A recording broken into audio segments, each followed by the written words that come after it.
اور اگر 90 دن کے اندر انتخابات نہیں کراتے تو کانسٹیٹیوشنلی الیکشن کمشنر اور جو 2-4 ممبران ہیں وہ سبکدوش ہو جائیں گے اپنے عہدوں سے، بلکہ معزول ہو جائیں گے اپنے عہدوں سے۔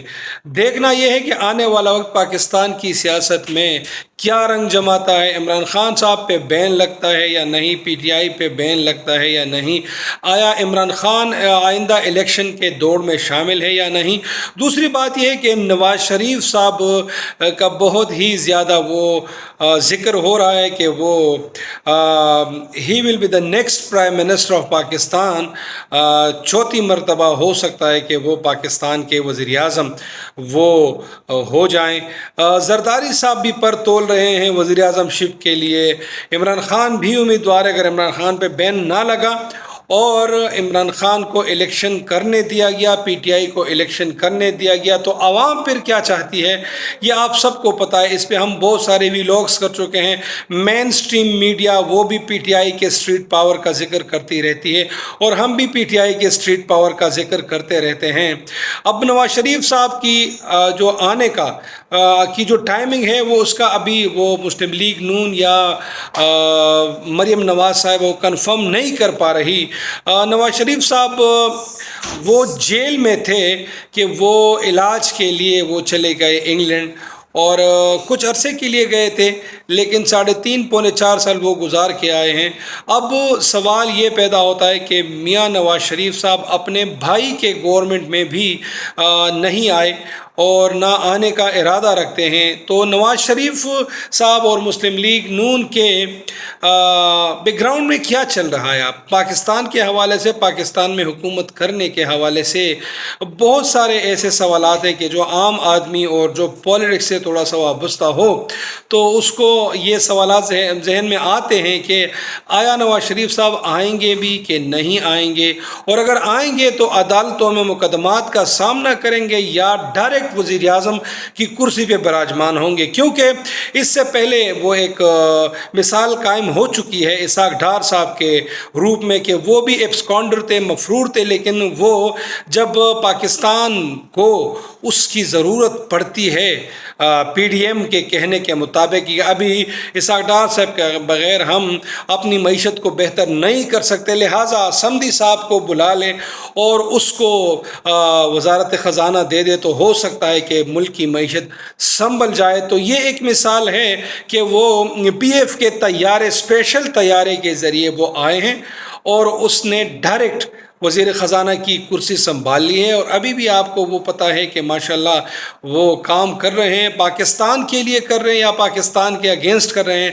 آنے والا وقت ہی بتائے گا۔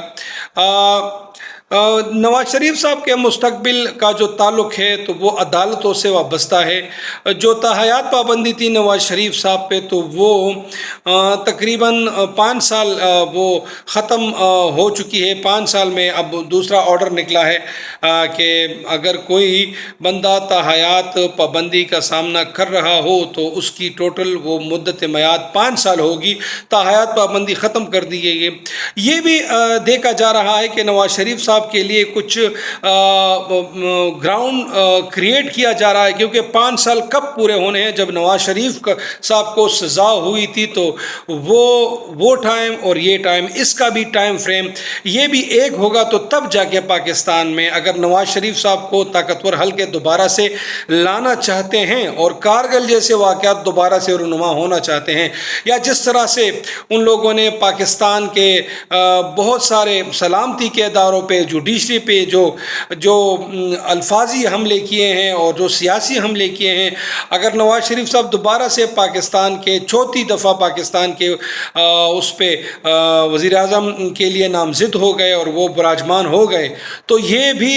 طاقتور حلقوں کو دیکھنا پڑے گا کہ نواز شریف کا جو ٹریک ریکارڈ ہے وہ اسٹیبلشمنٹ کے لیے اور اسٹیبلشمنٹ کے بارے میں اتنا اچھا نہیں ہے اور نہ اتنا خوشائند ہے۔ لہٰذا پاکستان کے مفاد میں ہمارے سلامتی ادارے، ان سے ہماری ریکویسٹ ہے کہ اگر آپ ہماری قسمتوں کا فیصلہ کریں گے اور کر رہے ہیں تو پھر برائے مہربانی ذرا سوچئے گا، کیونکہ کارگل میں جس طرح سے پاکستانی افواج وہ جب بیک کر گئی تھی اور جتنی مری ہے تو وہ آپ سب کو پتہ ہے کہ پاکستان آرمی کو کتنا نقصان وہ کارگل میں ہوا تھا۔ بہرحال ان کلمات کے ساتھ میں آپ سے اجازت چاہوں گا کہ پاکستان کو اللہ ترقی دے، پاکستان کے اداروں کو اللہ ترقی دے۔